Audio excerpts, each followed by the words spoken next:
Hi, thanks for tuning in. My name is Julia, and Pastor Paul and I wanted to just invite you to be encouraged with us on this Wednesday evening. Even though, of course, we're not gathered together from our house to yours, we just wanted to bring some encouragement and say hello tonight. So, thanks so much for tuning in. Paul and I have been studying and talking and real life dealing with some extra tension and stress during this time of being at home. And so I'm hoping I'm not the only one here, but I know that it's something everybody is walking through. This is a unique time, a time that we are walking in something totally new, making history with what's going on right now. But I want to encourage you that the Lord knows, the Lord sees, and He hears, and the Lord has not left us alone. He said, "My peace I give to you, my peace I leave with you." So we've been holding on to that around here too and just trusting Him. And we've been having fun too at home. I hope you have been finding pockets of fun as well. So, on that note of dealing with stress and tension, Paul and I just wanted to bring some encouragement to you tonight. So, I get to visit with you. Thanks again for tuning in. We wanted to just share with you a few things we've learned to help us deal with extra tension and stress that can be felt in times of change and transition, and also in uncertain times like this. We're going to share. I'm going to share 4 points with you that Paul and I, kind of studied and have been using to help us deal with tension and stress. I hope they're helpful for you as well. So the first one I want to talk about is when you're dealing with tension or stress, and that's not a bad thing. Stress is a natural response to situations in life, but what we do, how we respond, how we treat people, how we treat ourselves when we feel that stress is what can cause harm or blessing in our life. And also, if you have children, it's also, they say, how a parent deals with stress is one of the major ways children are a very formative thing for children as they watch their parents deal with stress. So again, not to feel bad when it comes up, because it will, but how we walk through that and how we can walk and through stress and tension victoriously is what the Lord has been showing Paul and I. So the first thing that's helped us is having clear expectations for ourselves and for others. Along with that, communication. So having clear expectations and reasonable expectations during a time of transition is really important. What you might have been used to somebody doing for you, or the way something happened, may look very different in a time of change and transition, and that's okay. And being flexible within your expectations is important. For example, I was reading an article just recently. I'm home with the kids, and so being home during this time, if you are not used to that or coming back from work, you may feel like you should be Superwoman or Superman and have all this time to do all these projects and all these things. But the article I was reading was stating that, in fact, productivity right now is not, that's not one of the major things that people are, in this study, were commenting that they're doing right now. It's more of a survival type of lifestyle. So, the expectations you might have for yourself, you should be getting more done, or your kids should be doing more homework, or whatever it might be. Make sure your expectations are reasonable, especially for your spouse as well. And make sure you're communicating what you feel like you would like to expect from someone, or what you're feeling like they are expecting from you. clarify that and communicate that, and then be flexible within that, and don't expect more than you are able to produce. So that goes into the second point: grace, giving yourself grace, and giving others yourself grace and mercy. When you aren't able to maybe get everything accomplished that you wanted to accomplish, give yourself grace. And maybe that even flows into people you might run into at the grocery store, or dealing with phone calls for unemployment, whatever it might be. Showing others grace and mercy and yourself is going to go such a long way for your sanity and for your stress levels. And that really is accomplished through seeing through other people's point of view. And that really is the key to helping give grace and mercy.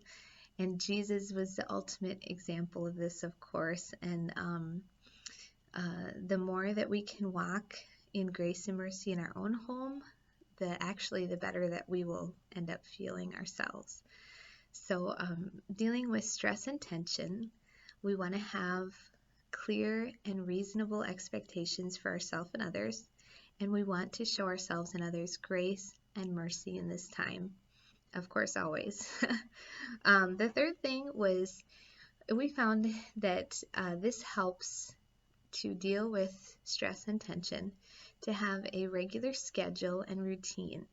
And again, me being home, it's easy, especially now that we're back into homeschooling, that the schedule can be loosey-goosey, hard to follow, and schedules seem to always be changing. We're looking for the next update. We're wanting to know what the next government announcement is, what's open, what's closed, all these things. The schedule feels like it's on the verge of changing. And again, I want to speak peace into your life with that. Peace. I think of Matthew chapter 8, when Jesus speaks to the storm, and he says, "Why are you afraid?" He asks his disciples, "Why are you afraid?" And that's been speaking to my heart. Why are you afraid? Even though there may be a storm around you, Jesus speaks and he says, "Peace, be still," to the storm. And he's right here with us, whether the boat is going up or down, whether the storm is raging or calm. He speaks peace, and he is Lord over the storm. And so be comforted with that. But so when things aren't maybe scheduled as they used to be, you can still make a personal schedule for yourself and your family, and that is very helpful, and routine as well. And somebody once told me, when we were homeschooling in the past, try not to go by the clock for your schedule, try to go by the rhythm, and that helps with small children mostly. If your kids are older, then maybe that's different. A time schedule will work easier for them. But so we do that too. We go with a rhythm, and then we're able to flex within that too. And the routine is so important, especially for getting good sleep and getting everything accomplished that we want to accomplish. When those small routines are in place throughout your day, everything else can kind of build off of that. And Andy Stanley has this really true saying about like a domino effect in your life. When one healthy habit is in place, then that dominoes to the rest of the healthy habits that you want to have. And so starting your day off with a schedule and a routine can really be a proactive piece in your life against tension and stress. So that's important, and important for our children as well. And along with that too, Paul had a good point about centering Jesus around parts of your day. Of course, he's with you always, and he goes before us and all that. But those intentional times that we're going to spend with Jesus, building those into our schedules and our routines is so key. And now maybe you have more time, maybe you have less time, but I encourage you to build in those times, and even with your children, with your husband, and then alone too, or maybe with a friend on the phone. To build in those scheduled times with the Lord makes all the difference. And getting the Word into your spirit to build your faith. This is a crucial time for us to be growing our faith and growing our faith muscles. And we get to do that together, but separate.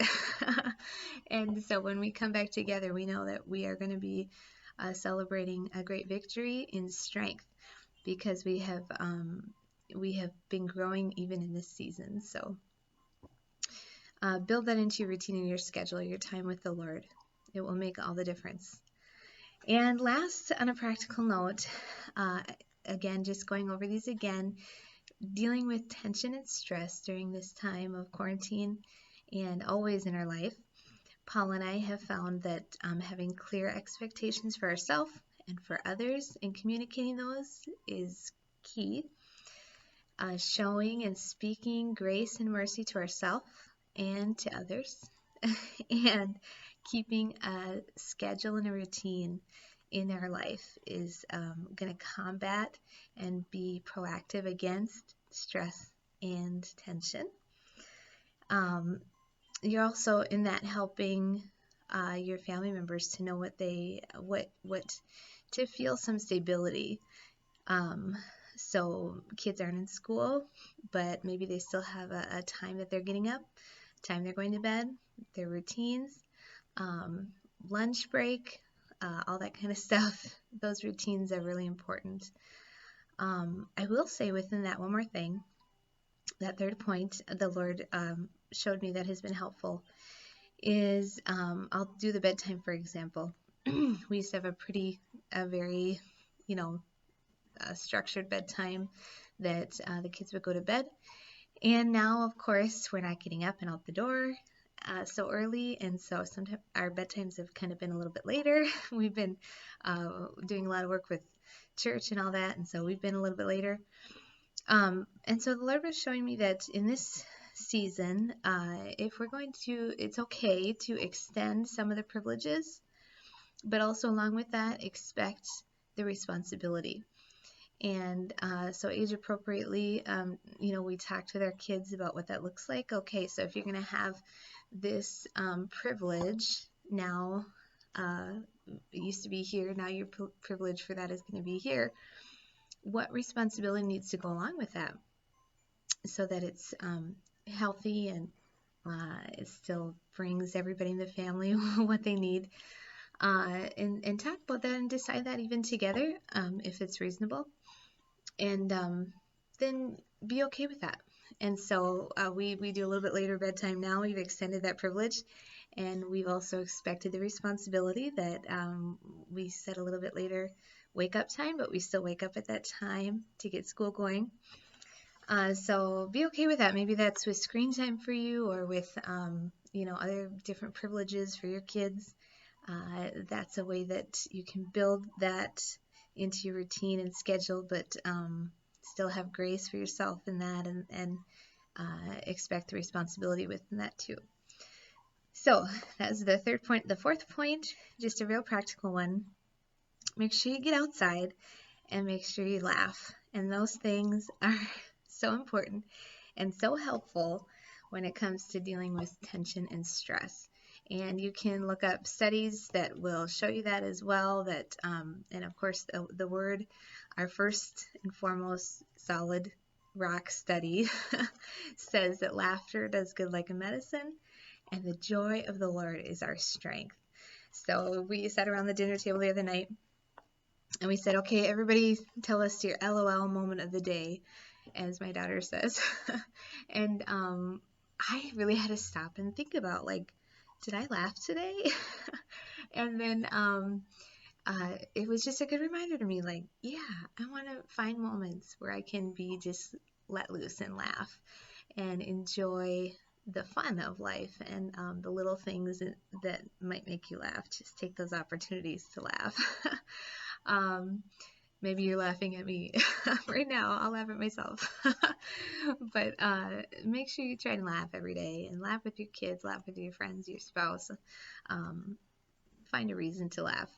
And if nothing else, you can laugh at what an amazing work God has done in your life, and laugh that this is all going to pass, and we're going to just be rejoicing together again soon in church.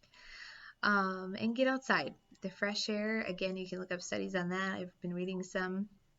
Is so important for our well-being all the time, but especially in this time.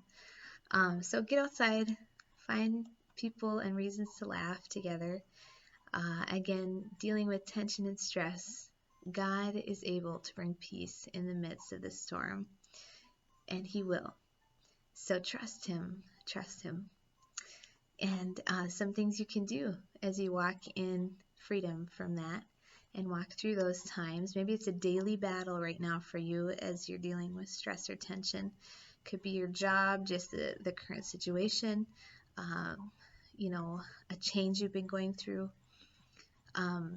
Know your expectations for yourself and others, and be able to be flexible in those. Show yourself grace and mercy, and show others grace and mercy. Be seasoned in that. Be seasoned in your speech with grace, as the Bible says in James. And keep a routine and a schedule for yourself and your family. And give yourself time to develop that and be able to change that. If something's not working, it's okay. Try something else. And get outside and laugh. And remember to center everything around Jesus Christ and His Word, and be in His Word day and night. Let it penetrate your thoughts. Let it penetrate your home and your atmosphere. Speak it over your children. Speak it over your situation. And this is going to be a time that you're going to get through and be stronger on the other side. So thanks so much for tuning in. God is good, and I look forward to seeing you again. All right. Good night.